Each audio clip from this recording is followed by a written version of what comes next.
Hey everybody, how you doing, Shinu? I am wonderful, Andrew. How about yourself? Good, very good. So just to remind everybody, you're here for my photo editing workflow with Shinu John. So that's a nice graphic for it. A bunch of his works right there. Great stuff. Thank you. So hopefully people start coming in, and then of course just to let people know uh, who might be jumping in late. Well, I guess they won't see this if they jump in late, uh, but this will be recorded, and yes, it will be on my Drew Cav YouTube channel to watch the recording later, which I will pin post to the top of the groups. So I think people are starting to come in. Yeah, good. So let me remind everybody. Welcome everybody. Let us know where you're watching from. You can comment wherever you're seeing this video, either on Facebook or YouTube, or maybe LinkedIn. I was in a live the other day, and X Twitter said that you have to pay premium to use the live feature. So I was like, okay, no more X Twitter. Okay, so here we go. And we got my friend John, your friend John, Hey, too, John. fellow admin as well, John Williams. Hello, fine gentlemen. Good to see you, John. Thanks for being here. Okay, so lots to go over. So, Shanu, do you want to introduce yourself first? Yes, I would. So myself, Shinu John. I hail from India. I moved to Ireland like 6 years ago. Have been doing photography for like a good few years. I lost track when I started off, maybe like 7, 8 years ago, and like kind of like photography as an art form kind of inspired me a lot, but Photoshop as a means to bring my crazy vision to life, I think that's like a big gift. And over the years, I think my first Photoshop was CS4 or CS3, I Nice. don't recollect, but like it was like really really old. And the first few things were like, like basic liquify stuff, and you know, adjusting hands, changing faces. And at that point in time, Photoshop was like not as complex as it is right now. And like through the years, like working over the versions that was released, and now I think Photoshop has become my alternate life. I absolutely adore the capacity that Photoshop unleashes for Yeah. an artist. And it's basically what you can create is just the limit of imagination, and of course like the skills in Photoshop that you have. And even after you working so many years in Photoshop, it's like you still learn something new. It's like so advanced. uh, Absolutely. So, before we begin, I wanted to ask you real quick.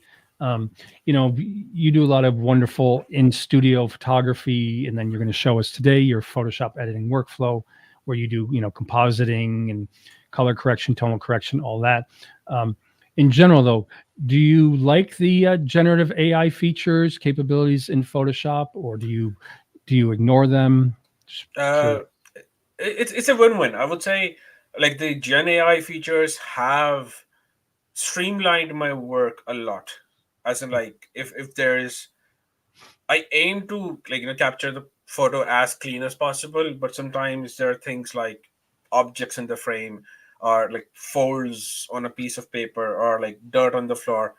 Things like that would take used to take me like say 10, 15 minutes to edit off to make it like super clean according to my own standard of good enough.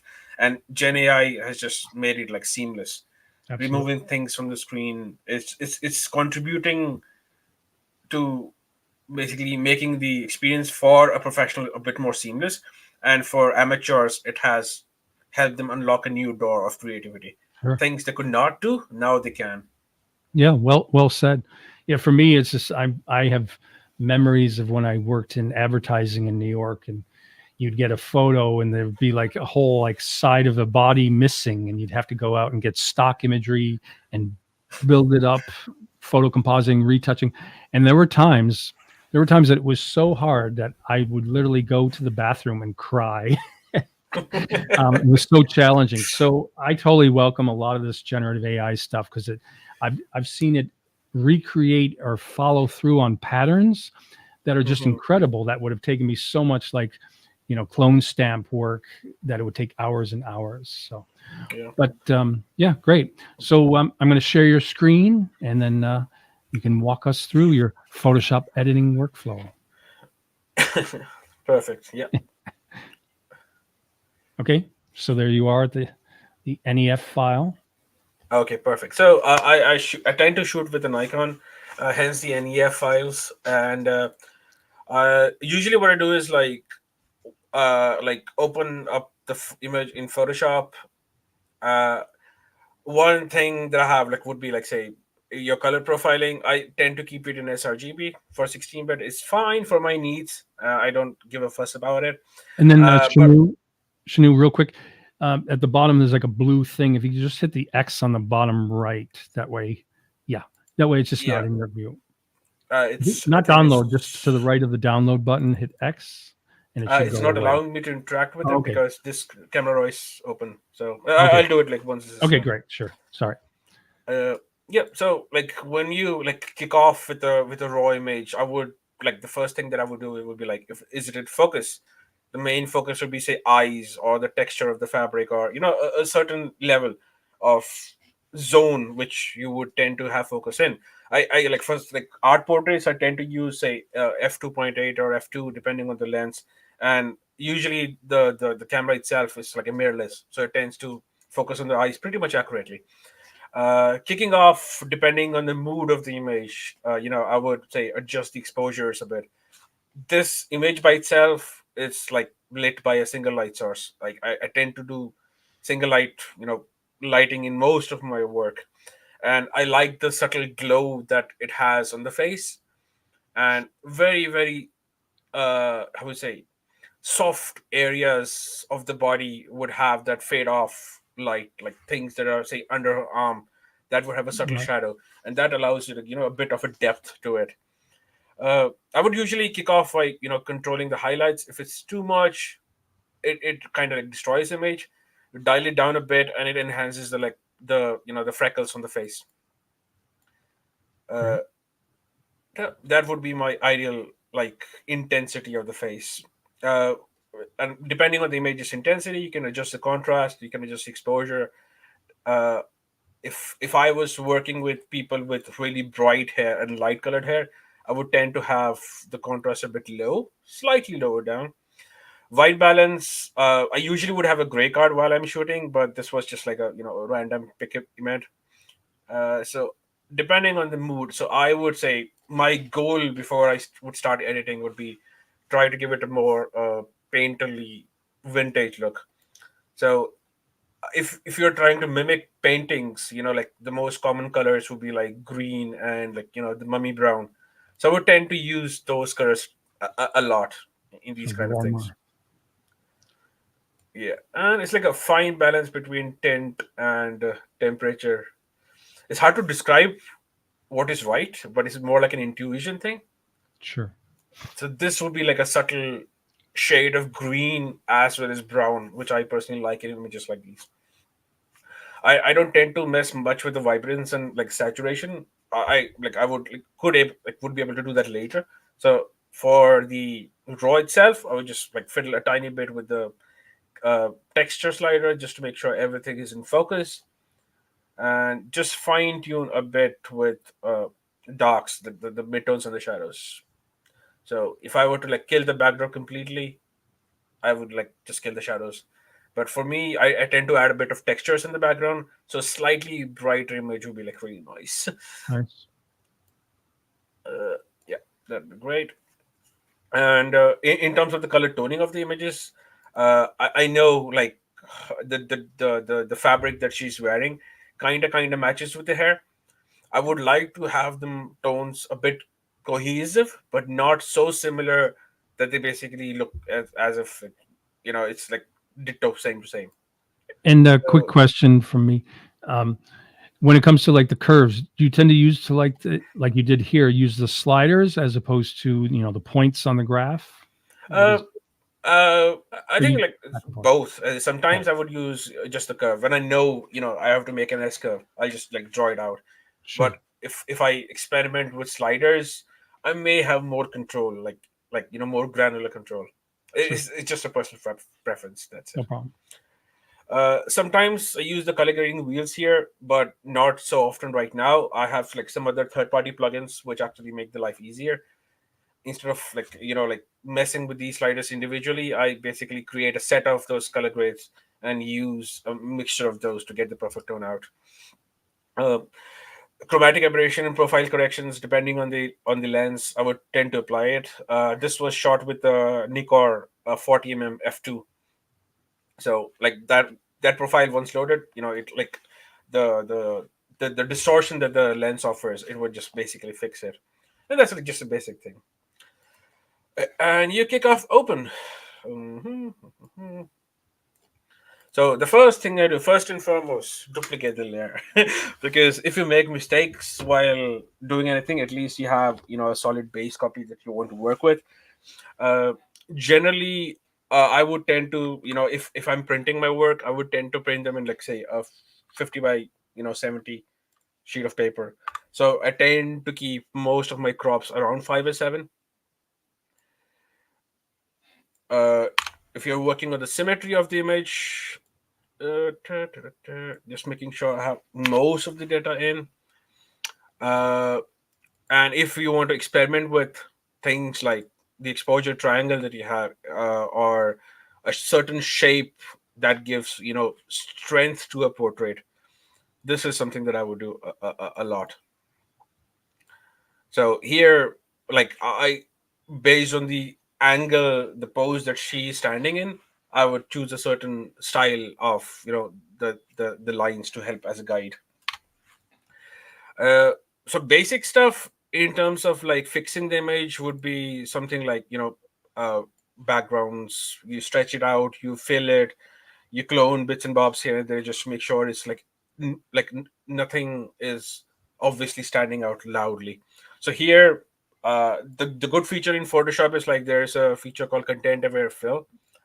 So this one, it's under edit, control content aware fill, and that will basically sample images, like the portion of the image around it, to basically fill itself in.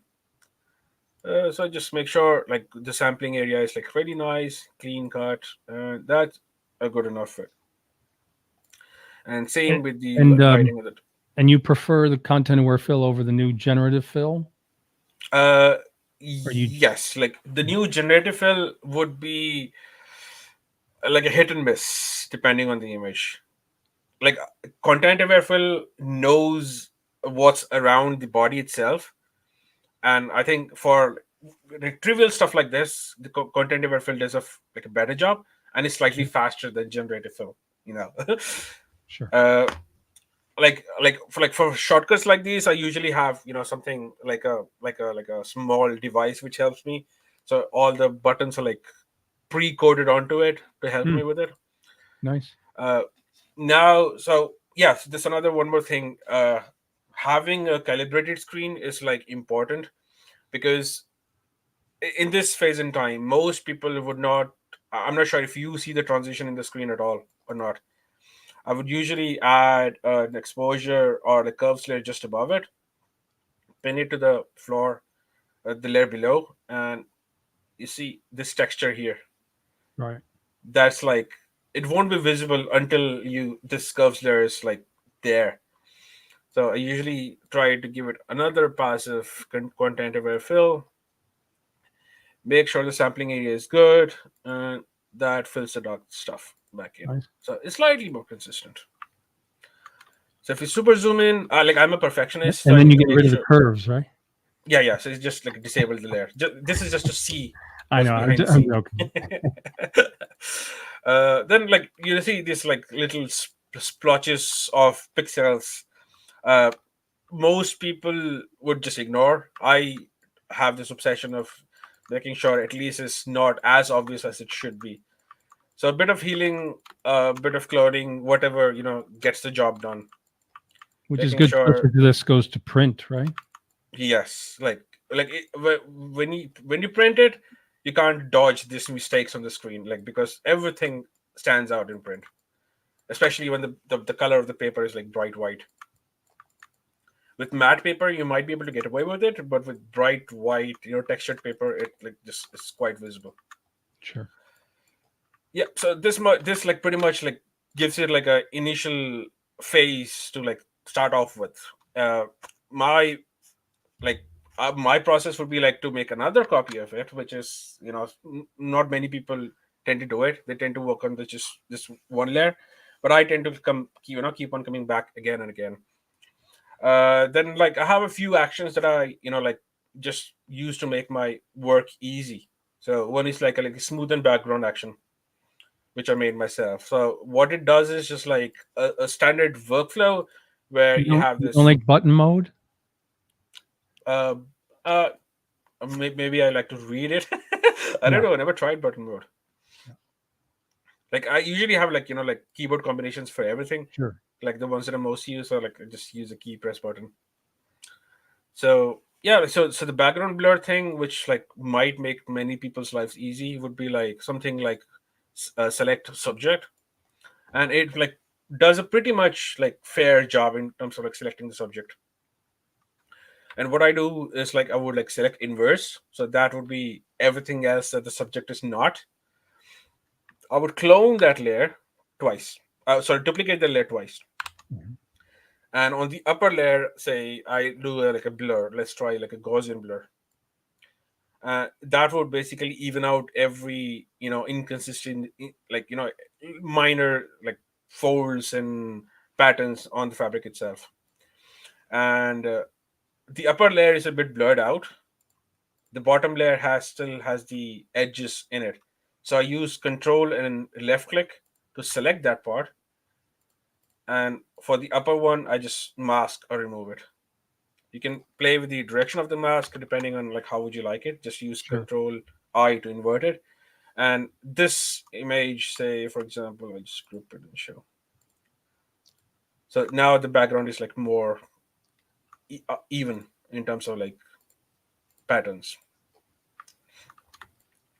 Then the second thing would be based on the image itself. I like for fine art portraits, I tend to sharpen certain features of the image where like the eyes just allow it to focus on a certain area. One would be obviously the eyes, a bit on the hair, so it looks as if it's like unrealistically, sharp. Then things like the shoulders. Oh, oh, oh, make sure it's more prominent. Because it was an f2 lens, the hands were like slightly out of focus, so I tend to use third-party tools to like sharpen it a bit. Then the fabric, sharpen it a teeny tiny bit. And what are the third-party tools that you do like? I would say for like saving the image on a bad day would be like Topaz. Like Topaz, I have Topaz Photo AI. I have that. Uh, I think you talked me into that. yes, I did. Yeah, and like it has been a lifesaver. Like sometimes, like when you're cropping the images too tight and you need to upscale the images as well. It's Like great Topaz for does upscaling. Yeah. like yeah, the Photo AI thing was like a fine blend between the gigapixel, the sharpening one, like out of focus images, like the halfway through all the best applications that Topaz has. Uh, yeah, I'll give to like another pass through it. So yeah, I did like a sharpening run through it. Then comes the dodge and burn. Da, da, da. So I tend to burn the. And John Williams says that he just finished updating his Topaz AI multitasking. Awesome. So yeah, a bit of play with the shadows. You tend to like darken the shadows a bit more, so that gives it like an how do you say So you will do the dodge and burning directly on a kind of full photo layer as opposed to like one of those kind of neutral gray layers set to overlay or whatnot. yeah. So what I would normally do is like I would say clone. I would flatten the layers and merge the layers and work on it, and then change the blending mode. Right. It just makes it life more easy. Yeah. Oops. No.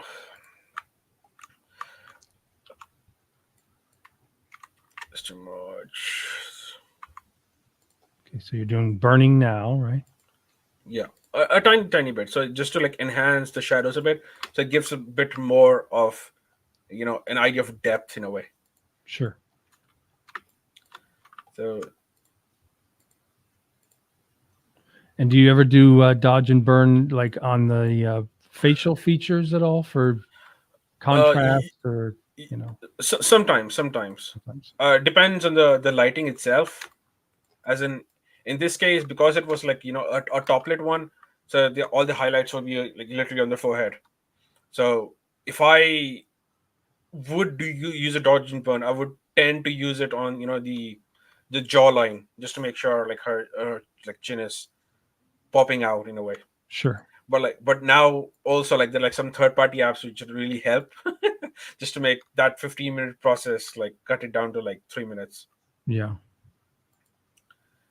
Dun, dun, dun.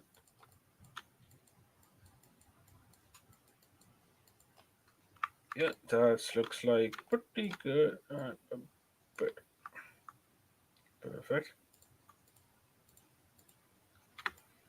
Looks like you hit the background with a little burn dot. There.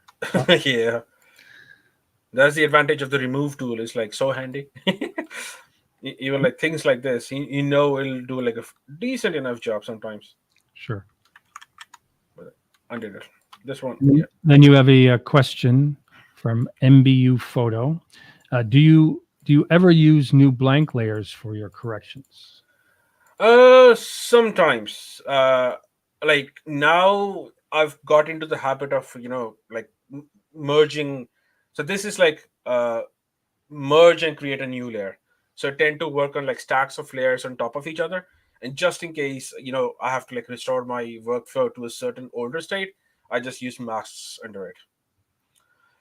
The only time I would use a new layer would be like when I'm say adding say like elements onto it to make it slightly more, how would say, like composites, where I would work on the composite layer completely separately. Files And must get be pretty big though when you do the kind of full image duplicate layer, right? like yeah, they tend to, as like this one was shot with a Z6 II, and that's I think a 24 megapixel camera. Now I have a Z8, which is like even more ginormous files, and like once you stack these files and make a TIFF or a PSD, is like crazy heavy. 2 gigs, 4 gigs. Yeah. Easily 4 gigs. Like you Wow. couldn't save as a PSD. You have to save as a PSB net. PSB. I Yeah. think yes. I think my biggest files would be about like 17 gigs around. No, 17, but 12. Wow. 12 gigs. Yeah. But that was when I had like stretched out the image to about 12,000 pixels. Like you compose the image, stretch it out, add more Sure. elements, and the stock imagery that you add to make the composite, that's also like 40 MB for like a 4,000 pixel So it's like image. multiple image Mm. comp. Yeah. A big pile of those images. Nice. uh yeah, so this would be like a decent fair like starting point for the image that I have. I'll give another quick crop to see if the image is balanced in terms of like the left and the right elements here, because the posture is herself tilted a bit to the left. I would tend to keep the what do you say, the harmony in the image slightly bit to the left. So people tend to focus on the left side a bit more, and the blurred out right part kind of like is lost over there. Right. Yeah. So one bad habit of another taking copy, then I'll try to run it through like Topaz just to make sure everything is in focus. So it starts analyzing the image. The main focus is the eyes. You got to do your updates after this. It says 4 updates available. I say as long as it works, don't touch it. So this one has been like crazy sharpened. So I dial it a bit. Yeah. This is more of a lens spur. Yeah. I think with the new version of the Topaz Photo AI, it tends to always want to default to strengthening the subject. So it makes like a mask for the subject, which I Mhm. find a bit annoying because a lot of times I might want to sharpen the whole image. Okay. Like I think you can like I think disable that automatic selection with just the masks. There's like a preference for that. I think so. Yeah. It seems to be the Uh, default after the latest update. Yeah. oh, is it? I never Maybe tried that. another reason why you don't want to do the update. Could be. So yeah. So Does a yeah. pretty So good for job on the eye though for sharpening for sure. Yeah. yeah, like for like lost cases where it's like slightly out of focus, it does a really nice job. But like in this case, just because she's like redhead, the freckles kind of need to pop out a bit. So my goal was to like actually bring out those freckles. It also does a really intense job with the hair. So like all the edges of the hair where the contrast is like really Much really strong. sharper. Yeah. It's way sharp. So I would usually like mask it out just in case, and just keep the things that I may need. Da, da, da, da, da. So yep, it's good enough job. I would mask out with a decent. Let's keep that's too much.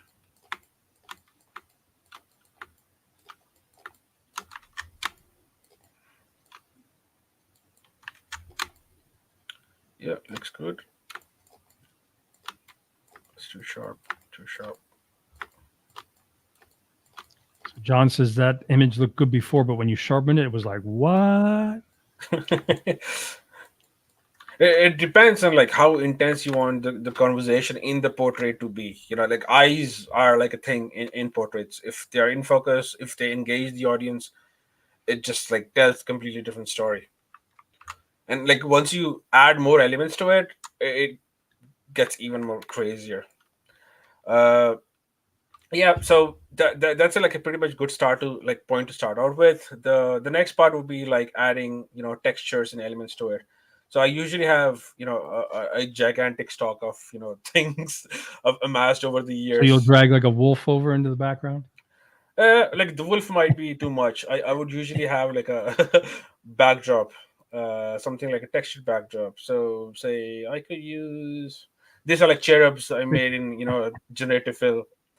Cute. Uh, they're funny looking though. you Cute. know. Change the whole look of it all. Oh yeah, like I have another image that I have with her, like with her posing. They're like six cherubs with like Oh keys. really?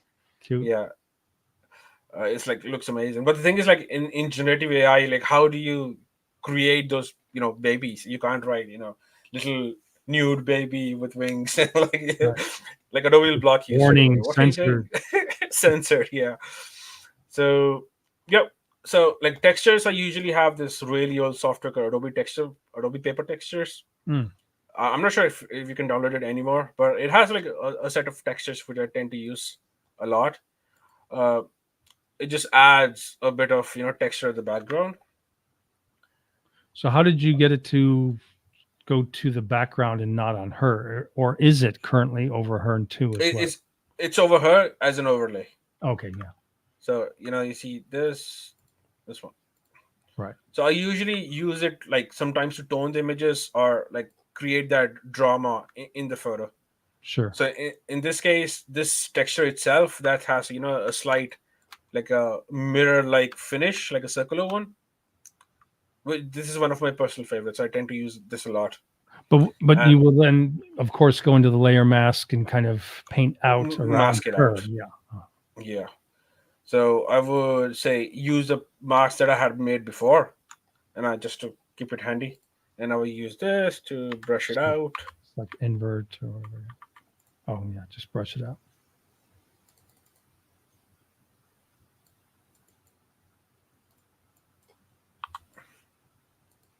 Oh, so wrong there. Da, da, da, da. Yeah, that's too much. 50. Yeah, that's good. And itsy bitsy in the backgrounds, which tend to like creep in because the mask was incorrectly selected. Yeah, the textures make it very painterly, right?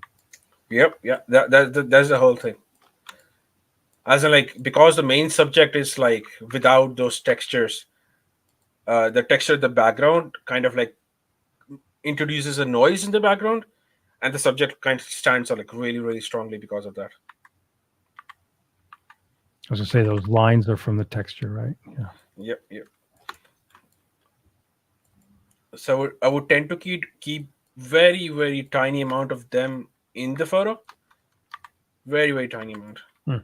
So it looks as if they're like part of the frame, and once you print it, it looks like actually looks amazing.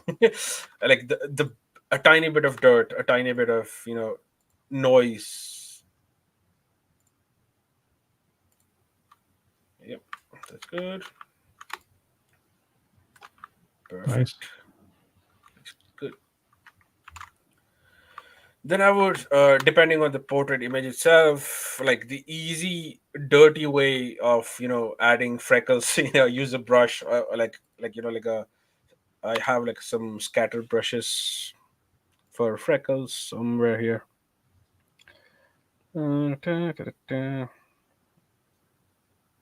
Snow brushes.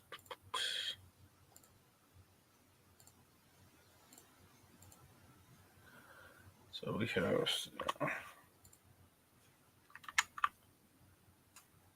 just pick a dark spot here. No, too dark. So what are you doing? Adding your own freckles now? Adding my own freckles. Interesting. Little pepper, little freckles, little peck. Like I know it's a taboo to use these many, but it's nice. It's nice. And then say if you are using for like enhancing the tones in the lips, you could just use a darker brush, put that in say a color blending mode, or maybe like like darken a bit, teeny bit, Right. and say 20% opacity and maybe like 10. So it's not excessively loud. It kind of like blends into the backdrop. I think a bit. Uh, yeah, that gives a pretty good start. Then there will be like things have you heard of the plugin called Honoric? What is that? Sounds familiar. Is that the kind of lighting effects? Yes, Yeah. yes, correct. Who is that by? Uh, Remember him? Is it I like a forgot his name. Jason something? Um, Let's see if I can right, find it. I know he spoke Spanish. uh, Mario Oliver, someone. Really Sangha. Yeah, so basically like in portraits like this, if I were to say like include like a halo, uh like then like in this case I would say make a new layer. Right. So just make something like a halo 1680 with ballpark something. So say fill it with say white. Uh Duplicate this layer, control T to resize it, and I would reduce the ratio say by 90 98%.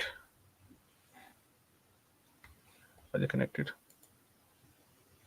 So this is from Composite Nation. It doesn't give me the name of who created though. Honoric. Oh yeah, that's the main company. So like he made like, I think Oh, 3 plugins. Mario Olvera. That's it. Mario Oliveira here. Yeah, so basically what I did here was like I just made like one circle, duplicated the layer, use a transformer and like reduce the size to 98%, and that is just basically create a ring from the photo. So use control and click, and you see like the edge is like maybe like 2% of the ring would be there, and I just delete the upper layer and disable the lower layer. So nice, very subtle. You see this ring? Yeah. Yeah. So depending on the thickness and how much of thickness you want for the layer, you can like fiddle with that. So oops. So let's do another smaller one, 90 at 5%. That's too thick. Three. We got a Oh, Ian's here. Ian Sayers. hello, Ian. How are you? Two amazing folks, he says.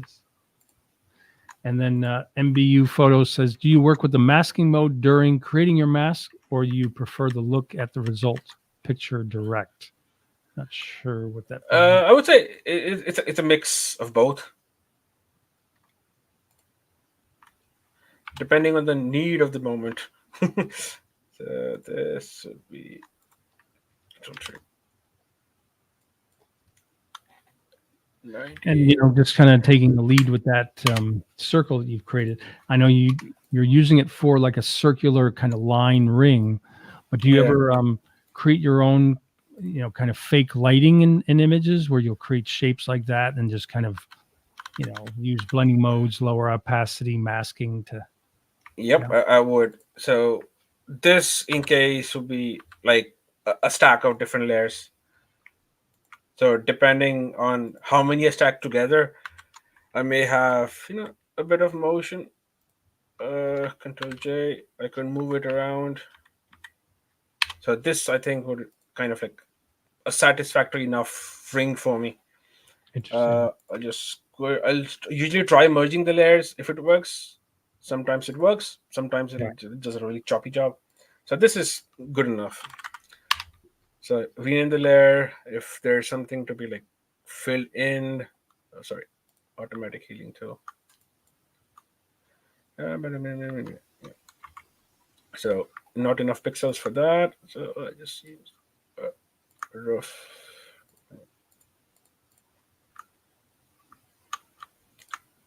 A sloppy job, but it but it does the job. What it's supposed to do. But you're going to lower like the opacity anyways, right? I mean, No, so this serves as the highlights for the Honoric plugin. So oh, the okay. Honoric basically detects the brightest part of the image and it creates a mask from it. I could use like a selection mask to like make sure it's like not Interesting. part of the image. The only thing I would do would be say like get the front facing parts out so it won't Right. be visible much in the frame. Get Yeah, that's good. Get a teeny weeny bit of these out to make sure like gives an impression that it's cutting in through her That's hair. right. The hair's coming Uh in front of it. Yeah. yeah, something of this sort.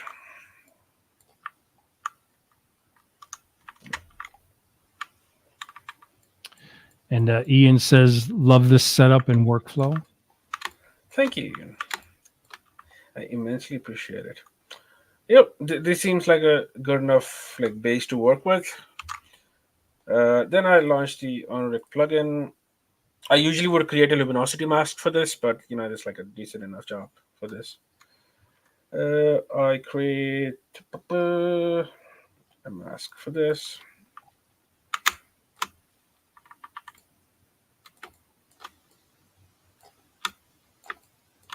So you're telling it what to focus on, right? Yeah, By so creating the mask. everything which is not red would be like basically excluded out. Hmm. And increase the threshold a bit. So it goes like this. I could introduce a color in it, which like I usually pick depending on the image. So because the main image is a bit golden, I could keep it golden, or I could say just like the hue intensity to make it more slightly out of the depending. Like it's just like a color theory game. You might Reminds, need something. reminds me of forgot the name of the director, but I think he did the movie Only God Forgives. Uh, European. Let's see, he's great though. He does some really cool stylization. Um, who's the director of Only God Forgives movie? oh, Nicholas Winding Refn. oh, that's an intense name. Yeah, he does some very cool stuff. Very very surreal, dreamy, neonish. Is neonish a word? Ne- that's an expression. Neonish, but yeah, very cool stuff though, like that, the kind of Oops. lighting. So that was a bad ninja. Raise a mess. So like the hair would be like too intense for the highlight. So what I could do is like make two layers like a luminosity mask for that, or just like just ignore it altogether. He So even has a movie. that's He even has a movie called Neon Demon. oh. So Yeah, maybe not Neon the S. colors. Neon E. Yeah, I'll try to make it a slightly more darker saturated gold so it blends in with the image. Uh, it's really hard to like pinpoint the exact tone which you eventually like. Ah, this looks nice. So, question I have is: you originally created the circular shape, and then when Mhm. you went to Honoric, you did a mask to kind of follow that path. What would happen if you didn't create a shape, but you took the mask and you painted it like around her shape? Would it create a glow around her? Is that one Yes, way? That's in a way you can use it as well, right? correct. So what like Onric like to load that image in the plugin, it would kind of like make a temporary merged layer of everything. You could like if you were like had an layer active like this, like it would just pick the layer, but then you wouldn't be able to see how it blends in with the rest of the image. Right, but So I what I mean, like usually do, if you took the masking function from Honoric and you did like a just an outline around her without creating that circular shape, it would still put like a glow around her, right? You don't have to make a shape first, technically, right? so the shape that I created, which shape are you talking to? The masking one or the one that is on No, this so image right so I now? know that you created the halo shape Hmm. first, and then you use the masking and Honoric to add the glow effect that Honoric does. My Hmm. question is, if you didn't have a shape at all first and you Like just took this, the right? right and you just had the model and then you painted around her like a silhouette around her, it would create a glowing effect around her, right? You don't have to have a shape first. You can just paint with the mask function in Honoric to create a glow, correct? Correct. So that is exactly what I'm doing. So because I painted the ring first, it was because it was pure white, it Right. created like a brighter glow. And because her skin is, I would say, 70% close to white, it would have created different intensity of glow. So I created that layer that's in here. That's like a Sure. separate layer.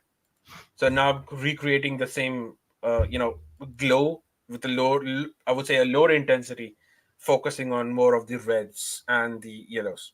So here, like she would like totally blown out. So we just lower the threshold of what is considered bright. So John says, pretty awesome plugin. I will be checking it out. Uh, Did you Chorus. did you hear that, Shanu? Sorry, can you say it again? John said it was a pretty awesome plugin and he will be checking it out. Oh, highly recommended, John. It's like one of my favorite plugins for like creating art portraits. It just like separates your images from the crowd a lot. And like there has been other like other attributes in the plugin itself. One is like the glow. The other would be like what's it called, glare as well. So when you Nice. have like internal reflections in the lenses, the glare itself like is like looks super super super cool. I usually do like graphics works for like like movie posters or things like that. That's when you need that glow. You could still, even if the headlights are like, say if it's a car and you need a motion in the headlights without having to run the car, you can introduce that. Nice. So yeah, so here's the ring, here's a subtle glow. So now it looks as the glow came from that ring. But like for me myself, the subtle glow is kind of like overwhelming in front of the face because the ring was on the back of her face. So I would usually mask a tiny bit of the tones out, Sure. very very tiny bit.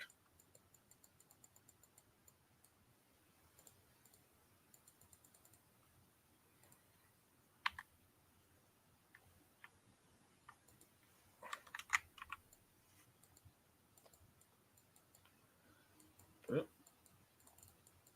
yeah, looks good. Then uh I might try um another plugin from Infinite Tools. Am I allowed to show it? Absolutely. It is your workflow, isn't it? Yeah. I have So this as well. I'm a fan of the Infinite Color Suite. Yeah. yeah, it's just like I would what I would before I had this software, I would basically sample layers, convert that to a gradient map, split that into luminosity channels, and then put it. And this thing just like does it I like this. I tend to use it as just, like a color grading that'll add to it. Yeah, it's interesting to see you turn off some of the functions to, Yeah, you for know, me, it's just a gradient map. That's it. So I know there would be like some grades that would look great on the fabric, but they wouldn't look great on the skin at all. so the So gradient just map you would say makes it more subtle.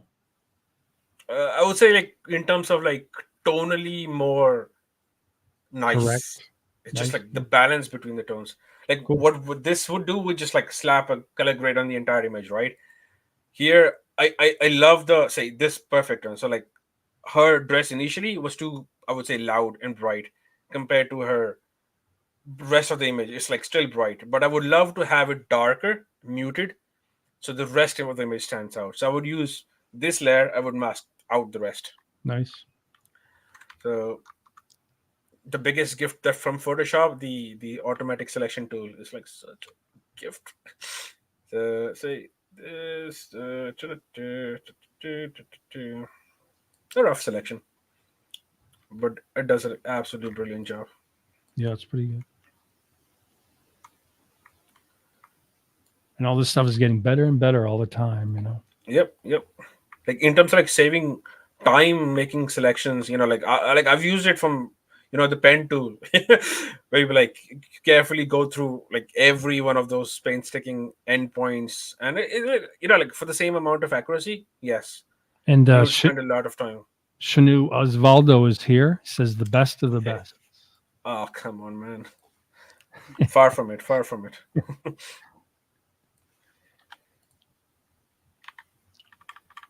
So the selection didn't go through. I used this one.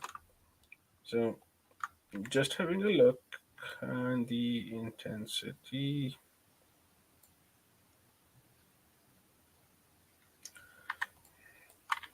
See, like this subtle change of tones. Yeah. So I just basically mask that color grade out, and now the fabric looks more prominent in a way.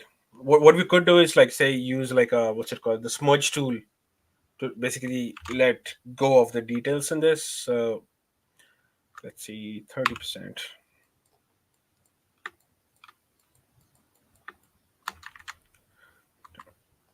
Pressure, pressure, pressure.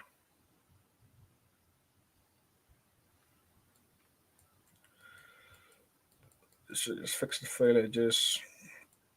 So like this fabric that I use is like has like really big texture holes in it. So I just like smoothen it out a bit. Smoothing out texture. Yeah.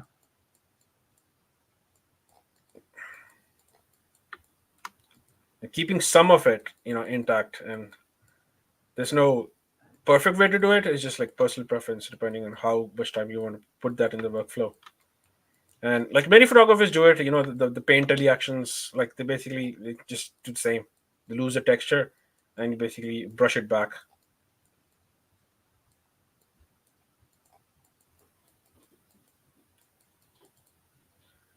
Yeah. So in general, when you're working on a image with a model and you have fabric or just the shape of the model, do you also like to use like liquify? You go in, you kind of Mm, push the edges, things like that sometimes. not excessively. I focus on posing them right rather than fixing it later. I know like people sometimes with with bigger builds might have like some struggle with postures. Yes, like in those cases, then I would do Yeah, it. I had a series of retouching of a yoga instructor, and she was in great shape, but she wanted like the little chubs on her waist to be brought in, so I had to use the liquify to kind of push it. But Perfectionism. Yeah. so John asked, "What is this plugin again?" Well, currently you're in Infinite Color, but I think he was asking. It was Honoric was the other one, correct? Yeah. ONIRIC. They have like loads of like no, I think they have like 2 or 3 plugins. It's just like for creative stuff. It's nothing contributing to Sure. Photoshop workflow. I like this like more like I literally have the entire suite for like I've never infinite heard of color. this So Infinite Luma. What's that? this is for making luminosity masks. Hmm. So it will like help you like channel with from the darks to the shights. So based on the range and the intensity and the smoothness, you can choose which the brightest part of the images rather than using a tonal selection tool or using a channel mask. I don't tend to use it much, but like just to see like which would be the brightest part of the image, and like this seems like fine enough. They have like things like visualizer where I tend to get like the components from for the images. One would be the artificial light that you were mentioning about. So Visualizer, that is part of Photoshop, or that's a separate plugin as well? That's from Infinite Tools as well. It is. Okay. It used to be called Infinite Textures before, That's right. and now they just named it Visualizer. So they have like a pretty decent enough stock, of like things like owls, butterflies, some like textures like this, Hmm. glares. It's like basically elements. Like I bought it earlier years when it was launched.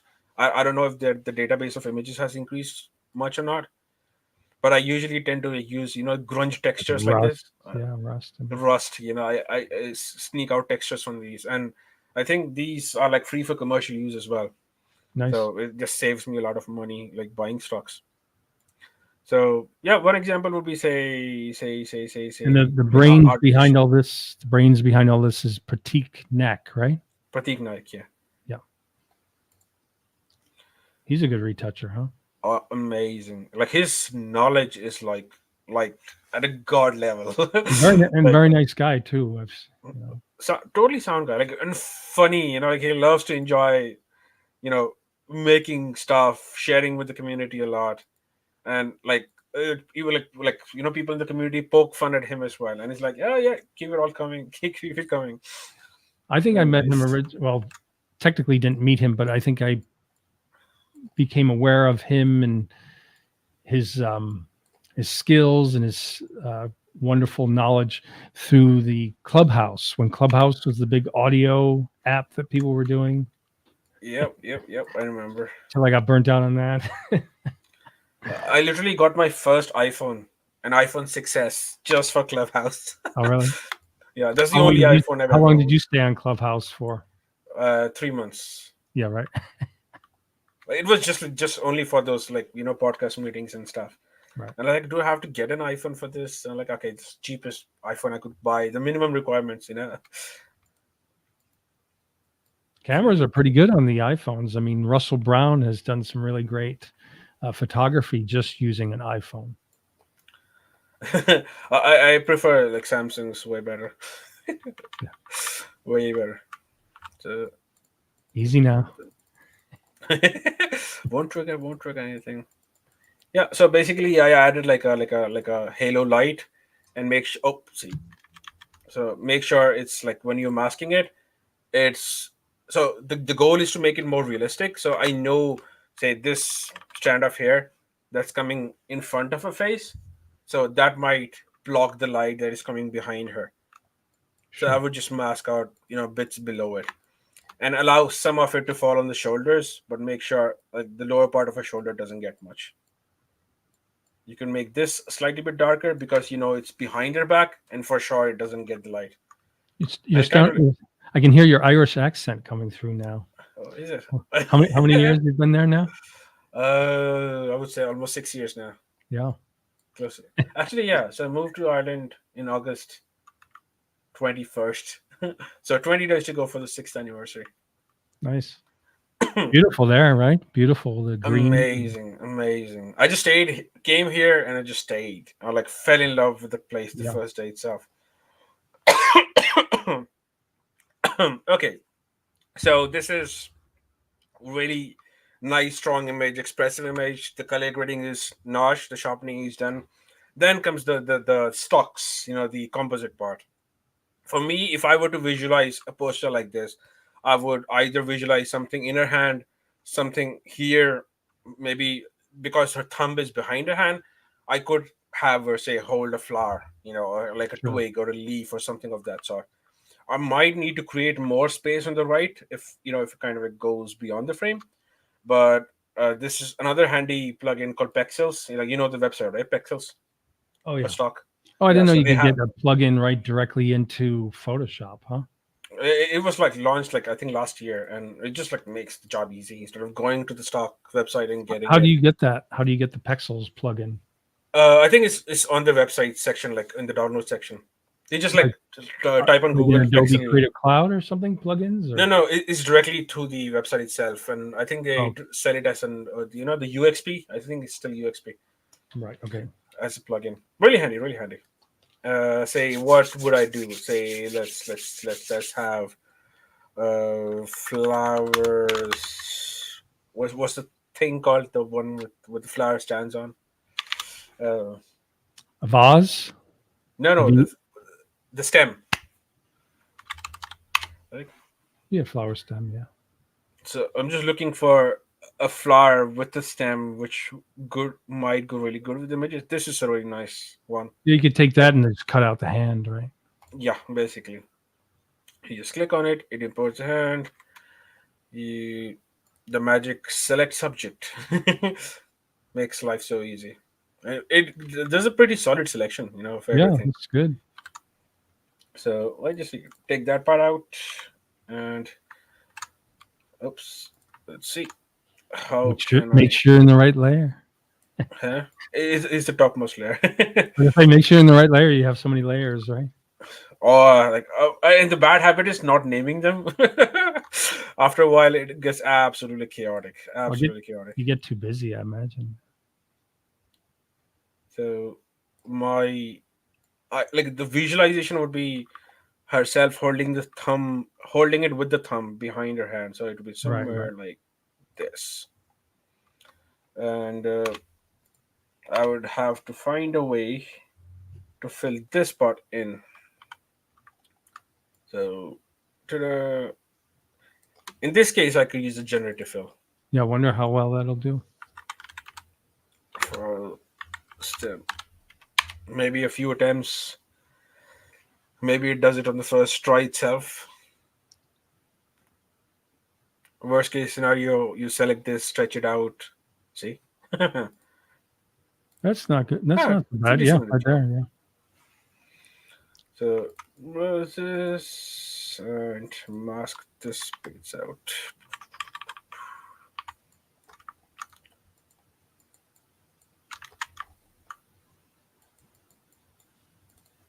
All right. So paint it out.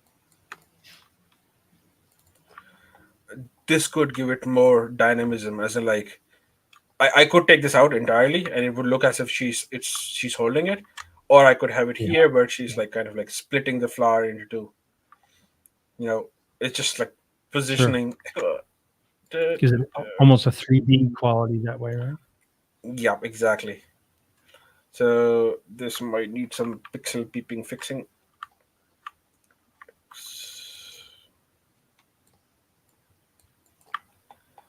Mm-hmm. Looks good. Then you might have to like draw a shadow as well to. Oops, wrong layer.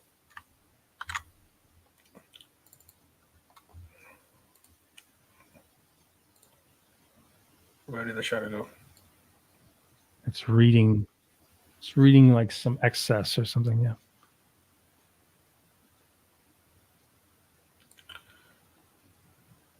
Yeah, and I would just say delete that part. And this part as well. So no, like because the lighting is kind of like coming You from could this side. keep some of the shadow on. Could you say it again? I was just saying, where it's over her arm, you could keep a little bit of the shadow, maybe if you wanted to get too detailed about it. But Here, this side. where, yeah, it's where it's kind of above. Yeah, where it's above her arm, you could bring a little shadow in if you wanted to get crazy about it. Yeah, I did think about it, but because the distance from her But like maybe the arm would distance be, from the arm. yeah, it would fall somewhere here, It's and probably that like it'll fade out by probably too the many time. inches. Probably. Yeah, exactly. It's about visualizing the the light and where the shadow would fall after that. Pretty Yeah, cool. so Pretty cool. one minor tweak depending on the perfect amount of shadows, which might look not too intense. This looks good. And we're exactly like at 1 hour, but for sure when you do this in your studio, you probably take hours to work on this, correct? Like some of our masterpieces would be like 6 7 hours in a single piece, I would say, easily. Intense. Yeah, that looks realistic. Another thing I could have say is like butterfly stocks. Yeah. Mm, have this like stash of butterflies. Maybe too excessive. Yeah. Uh, It's pretty good as is.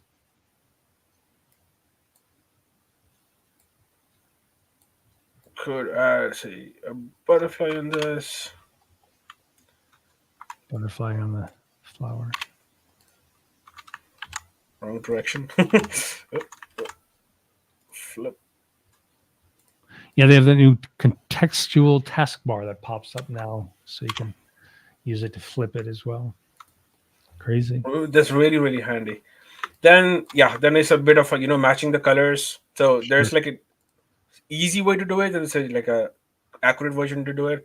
So the easy way would be like image adjustments, and there's a thing called match color. Yeah, it's That's right. I remember rasterize. that. Yeah. Rasterize. So image adjustment match color, and use the base to be the image layer merged. So basically, it picks up color samples from the rest of the image. You can neutralize it a bit, make it slightly Fade it a little less. bit. Yeah. Nice. John wants me to say contextual taskbar 3 times fast. Contextual taskbar. No, no, we're not. I want Adobe to change it to just taskbar, please. Hmm. And this one is more of like a hit and miss kind of a game. What you want to add, like I added the butterfly, it sounded cool, but now that I look at it, it's like excessive. Like the flower just like adds it absolutely perfectly. Cool. Uh, what we could do, could add a flower here, could add things to it. But yeah, I'll keep this like a really nice looking base. And the last part would be the color blend. So I could use it. This is like good enough by itself, but I would say use like what's it called, Nick plugins. I usually have it for like color effects. Some of the color grades in them and like it's like really intense for the reds and the pinks. So I would love to use that in color processing. There's a pop up about to come. Come on, later.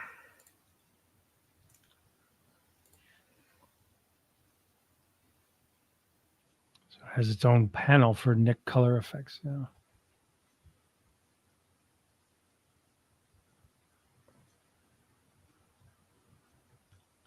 I'm looking for the perfect balance in the tones. This looks good. And funny, it makes a new layer so I can work on it a bit more easily. Do you Nice. see the subtle haze on top of it? Very, very soft blue haze. And that kind of like, I think is the print because of that can be like just like for matte papers, that subtle haze is like a blessing. Hmm. It's a very, very tiny difference, but I think it's something that I really love in terms of like softer tones. So, Bad job. so John says, I love it. Looks amazing. Shinu, the Photoshop Jedi Master. Thank you so much, John. And some last minute tweaks. Color blue. I just sample this. Use a color blending mode. Oopsie. 10%. It's okay.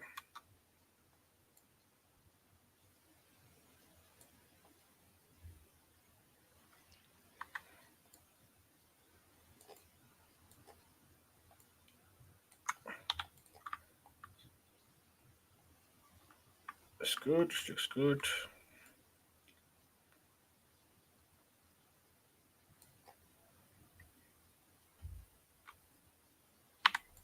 So what I'm doing right now is just using a color sample and just like Sure. painting over just to change color tones.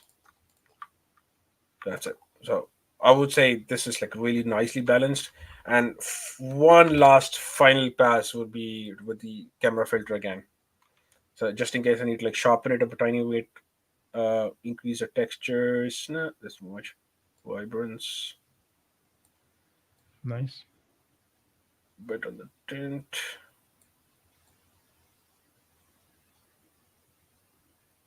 That's good. That's good. Two strong highlights.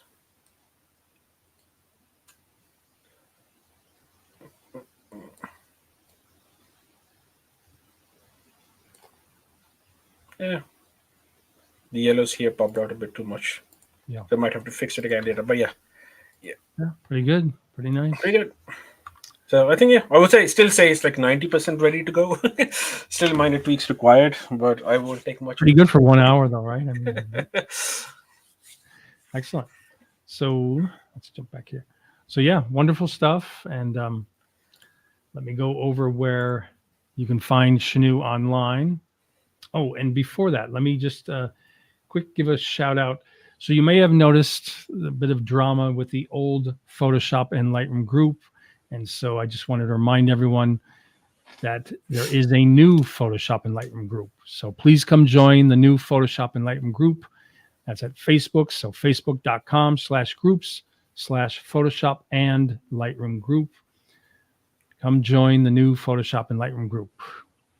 Facebook.com/groups, Photoshop and Lightroom group.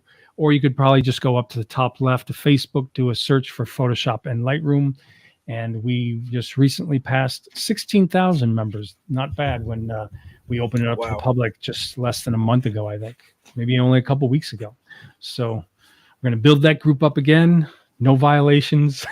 And Start afresh. Start and just a afresh. bit of a warning to people: be nice in that group, because I've told all the admins and mods we don't need to mute anymore. Now we're going to ban you if you're mean. So no patience for mean or nasty comments in this new group. Okay, be nice, be helpful. And then let's see a couple comments. Ankit says enjoyed it, and No, Osvaldo says love the new group. Excellent. thank And you. Thank you, Swallow. And let me remind everyone, you can find Shinu at shinujohn.com, and then at Instagram at shinujohn_ at the end. Right. Yep. And then, Lost the first account, then I had to start a new one. and then, yeah, see, they put us through the ringer here. You know? And then just a reminder too, you will find the recording of this on my YouTube channel. So I will be posting a link to the groups and on my Facebook page, but please consider subscribing for more Photoshop and Lightroom or AI art and digital art focused live events or streams and tutorials. YouTube.com/@DrewCav. That's YouTube.com/@DrewCav. Or you could just search for Drew Cav on YouTube. And then, so yeah, come follow like my digital artist Drew Cav page on Facebook, facebook.com/digital artist Drew. And then, yeah, just another reminder to join the new Photoshop and Lightroom group, Photoshop and Lightroom group. And if you're so inclined, join the AI art and digital art group, facebook.com/groups AI art digital art group. And that group just passed 50,000 members this morning. Wow. So we're having a contest on Monday.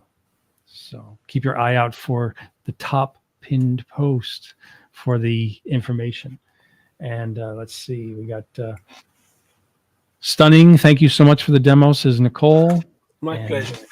John Williams says thanks. And you all have a nice weekend. Same to you, John. Thank you so much, Shinu. Thanks, everyone, for watching.